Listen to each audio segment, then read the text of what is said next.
You keep showing up, you grind the hours, you avoid the egregious mistakes everyone around you makes.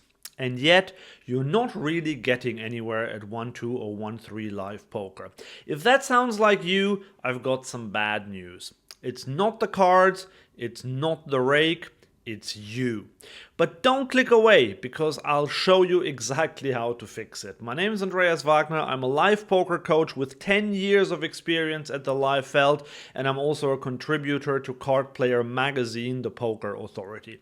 And in this video, I'm going to break down the real problem most low-stakes players are facing and give you 3 strategies that can help you finally level up.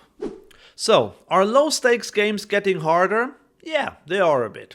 Where I play, you rarely see limps, and players start 3-betting a bit lighter. And even in Texas, California, or Florida, there are more players who know the basics. There are more solver-influenced regs even at 1-2 and 1-3. And there are more distractions, more nitty lineups, more short stacks, more guys in hoodies and headphones who think they're Tom Dwan but play like a flowchart. But all these things are not the problem. The real problem is that most live low-stakes players are stuck in repeating loops. They're putting in hours without putting in growth. They're making the same in-game decisions session after session, expecting a different outcome. That's the poker version of running on a treadmill. Sweaty effort, zero distance. If you're already making $20 or $30 an hour playing the low stakes, then it is fine to continue doing what works. But if you barely break even, you need to take a new approach. And the first thing you need to do isn't even anything technical or anything that is directly linked to poker. It's something much bigger than that. Remember when I said at the beginning that it's not the cards, it's not the rake, it's you? I mean it. The chances of being told a bad beat story at a poker table is much higher than getting dealt pocket aces or flopping a set. Most players just love to tell bad beat stories. They blame bad luck or being card dead for their stagnation, but they don't really review their mistakes, challenge their assumptions, or ask for feedback. And I did that too at the beginning. After a few winning sessions, I felt cocky and thought this would be a breeze. Spoiler alert, it wasn't. Soon the bad results started flying in one after the other, and I became frustrated. It took me a while to understand how to get out of that hole. But the moment I started owning my mistakes was the moment I started seeing an improvement in my win rate. The moment I accepted I wasn't good at poker was the moment things clicked. It hurt, like finding out your dog prefers your wife. It's a really annoying thing to say to yourself that you're bad at something, especially after you thought for a long time that you were actually good at it. But realizing that you're not as good as you think you are is actually good news, because it means you can still grow. But the only way to grow as a player is by admitting that you need some help and you're not where you would like to be. That's why your poker growth strategy number 1 is: be humble and accept that you're not as good as you think you are. Once you admit that to yourself, you can start working on the things that actually make you better. And here's one of the things most break-even players do wrong. Because they do want to improve their poker, they will do some work, but the issue is that they are not doing the right things. They watch some YouTube video where they are told to overbet the turn. Overbetting. Overbets are overbets for value. Overbets as a bluff. Exploitative overbets, theoretical overbets, overbets on the turn, overbets on the river. So they will start implementing overbets into their game. But if you ask them why they do that, they won't be able to give you a satisfying answer because they don't know why themselves. They mimic what they see, but they don't understand why. And that's the thing, you can't clone success by copying stuff you don't get. That's like wearing a lab coat and expecting to perform brain surgery. Polarization mistakes are the best example for that. Say they open ace-9 suited and get called by both blinds. The flop is king-9 deuce, they c-bet, the small blind folds, the big blind calls.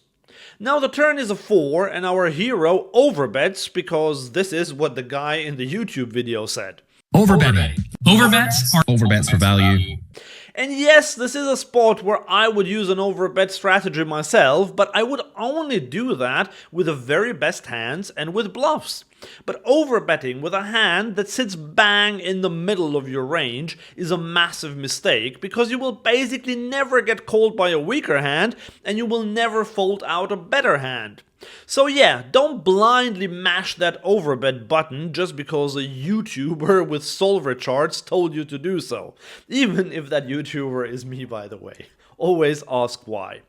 Yes, there are some simple hacks and shortcuts, and I teach them on this channel as well. But if you don't know why you're doing certain things, you will never become a true winner in the games you play. So your poker growth strategy number 2 is stop copying and start thinking. How do you do that? You need to start asking better questions at the table. Start thinking in ranges, position, and incomplete information. Not just whether a hand feels strong or you have the initiative. And make sure to always understand why a solver or a better player does something. This is the only way to truly improve. And then there is another mistake that most break-even players make. Like this acquaintance of mine who asked me to help improve his poker. I asked him what his win rate was, and he said that he didn't really know, but he thought he was a small loser. Then I asked him what sort of studying he had done. He said he had read that one famous book but couldn't really remember the title.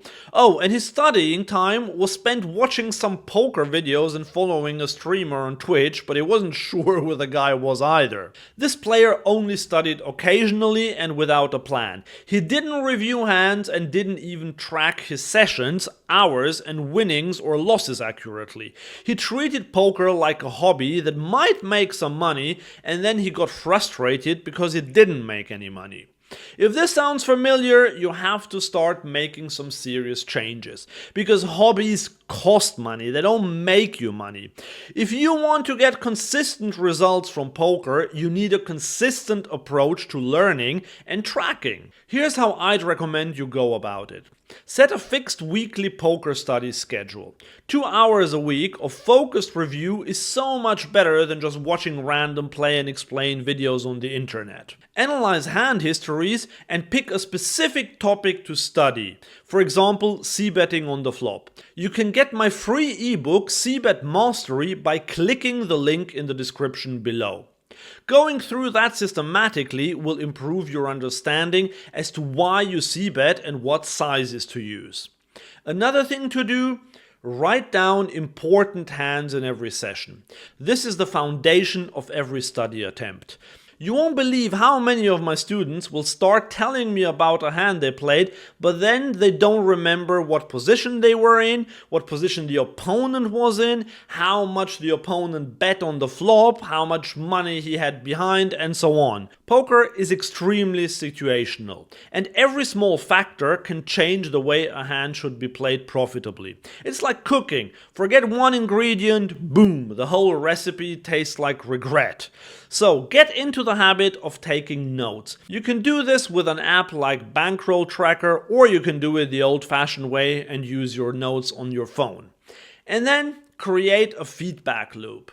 Learn, apply, review, repeat. If you do this right, you will see an improvement in your long-term win rate at live low-stakes poker. So your poker growth strategy number 3 is treat poker like a part-time job. A great way to do some structured learning is to improve your understanding of c-betting. You can get my free ebook C-Bet Mastery, or you can watch this video here for a quick overview.